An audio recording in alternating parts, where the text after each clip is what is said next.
เจ้าอีป๊อบมันมีแต่ไปลากของเฮามื้อนี้ข่อยสิบ่เบิ่งโสดมาพักนี่มื้อนี้เห็นสิมาลักมาพักมันเฮามา2คนเฮาต้องเอา2มามันไปยามเริ่มมันก็จะไปลากเอาเอาถุงยางมาแต่มันก็ไปเอาของเฮาจัดมันโลดเอามานั่งนับมาโทมันก็ไปลักของเฮาบวกเลยเพิ่นมันก็ไปลักมื้อนี้เฮามาลักเอาของมันเอาหลายๆ2มาดิเซอพาหลายกระหลายเลยเธอมาพักเนาะเบิ่งนี่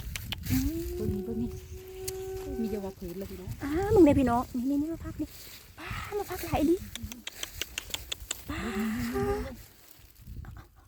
โอ้พอดีเหมาะเลยนะฮะเก่งซื้อไก่เก่งซื้อไก่เนาะจักแล้วมีเคยลักเลยจักถือมีเคยลักมาฟักจักถือหลายกระแทกแค่ทุกคนมาฟักกับมาฟักกระแทกมึงนี่ฮะเอาวิไลเอา2มาพ่ออย่าโบมันเด้อโอ้ตัด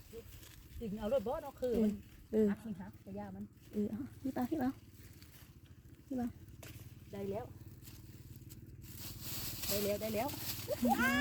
เจ้าไปเพิ่นนะฮะถ้าเดี๋ยวไปเพิ่น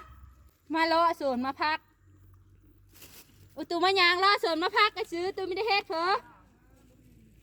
ตูสิมาแล้วเห็นในทางหลังเจ้าเขาเจ้าไปเพิ่นเดี๋ยวนี้บ่มีเจ้าอย่าเว้าค่อยเห็นเจ้าถืออยู่หั่นบ่มีเผอเจ้ามาเอามาพักค่อยบ่หา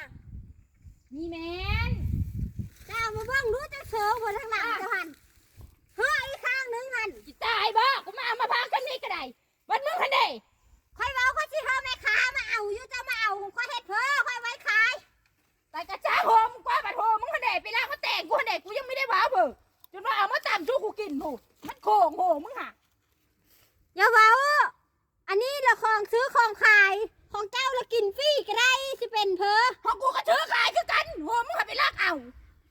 บ้าของเจ้ากินฟรีของค่อยเอาไว้ขายจะตายเพราะกูซ้ำนี่ก็ได้บัดโหมึงคันใดไปหาน้ำหายน้ำหน้าโบ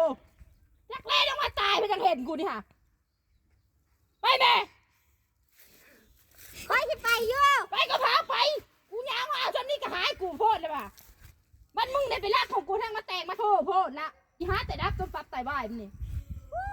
เจ้าคือเอาน้อยนะจ๊ะพอช่องมากกับพ่อแล้วไปหลายแท้นี่คือโหมึงเอาหลายๆมาก